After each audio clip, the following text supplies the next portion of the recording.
আচার্যজি, আজকাল একটা নতুন কথা চালু হয়েছে যে পৃথিবীতে নাকি জনসংখ্যা কমে যাচ্ছে। পৃথিবীতে তো এখনো অনেক জায়গা খালি আছে, তাই জনসংখ্যা আরও বাড়াও। এটা কোনো নতুন কথা নয়। চতুর লোকেরা অনেক আগে থেকে এটা বলে আসছেন। তারা বলেন, যখন আমরা ফ্লাইটে করে উড়ে যাই তখন তো পৃথিবীর বেশিরভাগ জায়গায় ফাঁকা পড়ে থাকতে দেখি। তাই এটা থেকেই প্রমাণ হয় যে পৃথিবী ওভার পপুলেটেড নয়। তারা বলেন, এখনও আরও জনসংখ্যা বাড়ানো সম্ভব। দেখাই তো যাচ্ছে এত খালি জায়গা পড়ে রয়েছে। এটাই তাদের পাণ্ডিত্যপূর্ণ তর্ক। আরে ভাই, ওভার পপুলেটেড এই অর্থে বলা হচ্ছে না যে দাঁড়ানোর জায়গা নেই। ওভার পপুলেটেড সবসময় এই অর্থেই বলা হয় পৃথিবীর কাছে আমাদের কনজামশনের জন্য যথেষ্ট রিসোর্স নেই। ওভার পপুলেটেড এমনটা নাকি যে একটা ঘরে খুব বেশি মানুষ ঢুকে গেছে, তাই আর জায়গা নেই। ওভার পপুলেটেড মানে হলো প্রতিটা মানুষ যে জন্মেছে সে জিনিস কনজিউম করে। উদাহরণ হিসেবে, একটা জঙ্গলে যদি এতটাই শিকার থাকে যাতে 3টে বাঘ বাঁচতে পারে, তাহলে সেখানে কখনোই 3টের বেশি বাঘ হবে না। কখনো হয়তো বা 4টে হয়ে যাবে। তখন আপনা আপনি একটা ভারসাম্য তৈরি হয়ে যায়।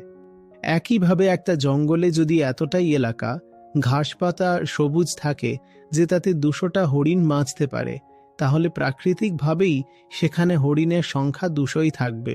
কারণ তার বেশি হলে হরিণদের খাওয়ার মতো কিছুই আর থাকবে না। সেখানে জনসংখ্যা নিয়ন্ত্রণের কোনো দরকারই পড়ে না। কিন্তু মানুষের ক্ষেত্রে হিসাবটা আলাদা, কারণ মানুষ তো শুধু ঘাস পাতা খায় না, তাই না? আমরা কি কি খাই? আমাদের দরকার আয়রন অর, ঠিক আছে?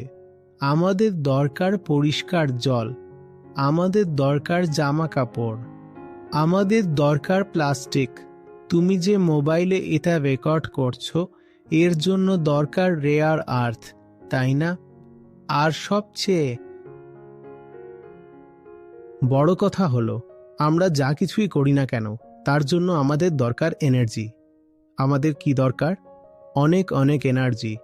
কারণ কনজামশনের জন্য এনার্জি ভীষণ জরুরি। আমাদের চাই অনেক অনেক এনার্জি। আর এনার্জি আসবে কোথা থেকে? এনার্জি আসে ফুয়েল জ্বালিয়ে। তাই মানুষের প্রচুর প্রচুর প্রাকৃতিক সম্পদের দরকার হয়। একজন মানুষ শুধু ততটুকু জায়গা কনজিউম করে না যতটুকু জায়গায় সে দাঁড়িয়ে আছে। একজন মানুষ হলো কনজামশনের একটা খুব বড় ইউনিট। চোখে খালি জায়গা দেখা যাচ্ছে, শুধু এই কারণেই তুমি বলতে পারো না যে পৃথিবী ওভার পপুলেটেড নয়। খালি জায়গা দেখা যাচ্ছে ঠিকই, কিন্তু ফুয়েল কোথা থেকে আনবে? ওই মানুষটার জন্য ফুয়েল কোথা থেকে আনবে?